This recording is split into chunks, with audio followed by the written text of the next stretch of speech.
The first is this whole customer behavior issue, which is driven by sort of anxiety of COVID, which is depressing demand.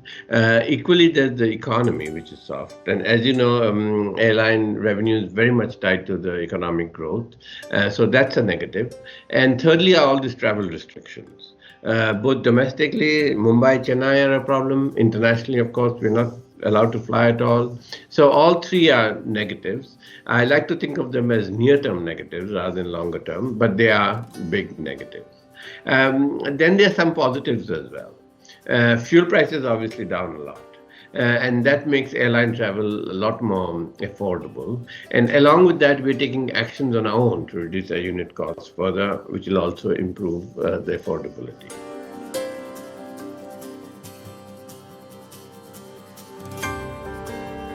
We put everyone on a pay cut in March, April time period. And it varied, so we didn't touch the lowest two bands, as we call it. So, the people who work for agile, ground handling and all that, we did not touch. Above that, we took a 5% to a 25% range pay cut. That was across everyone, was in some way in that band. So it's not the same number for everyone, but it's a graduated scale. Then in May, when we were still not flying, we were like, look, we can't afford this. Then we put people on leave without pay. And again, a graduated band from 1 day to 5 days. So people who got a 1 day for 30 days off, that's like a 3% roughly, I guess. And people who are on 5 days, that's like a 13% or so. So at the top end is 25% plus 13%. For the bottom end, it's at one end is 0. So it's graded.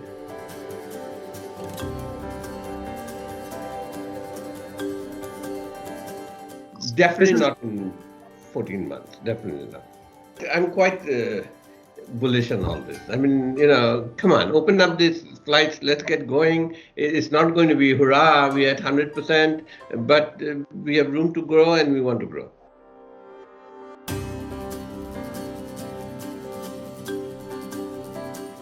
Not really. These things are not, masks and gloves and all that, they're not that expensive. Now, cleaning the airplane at every halt takes some time away, which is expensive. As you know, we have quick turns and all that. But the good thing is, we're spending another 10-15 minutes in the ground, but we're saving 10-15 minutes in the air because there's less congestion, right? So circling around Mumbai, waiting to get a landing slot is very, very expensive. You're burning fuel and you're burning maintenance time. Similarly, taxing at the airport in Delhi, you wait number 6 for takeoff and all that, very expensive. Now, those costs have gone away, but we've got some additional time on the ground. And the time on the ground is not that expensive. Time on the air is expensive. So it's a good trade-off.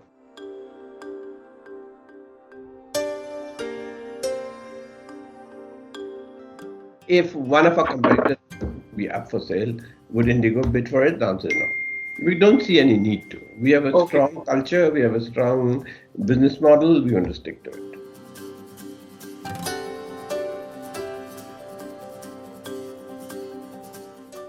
So the private charters are profitable. The Vande Bharat charters, as we've talked about endlessly, is sort of just above break even. But the private charter is good. I think there will be a shift in the top end of the market. And we're seeing that right now. Corporate travel is down. Right. And you'd expect that to continue as Teams and Zoom and all become more popular. Corporate travel will also shift quite a bit into the charter business. And we're seeing that now. Private companies are hiring us, some wealthy individuals are hiring us, and we expect that trend to also continue. So yeah, we'll participate in it.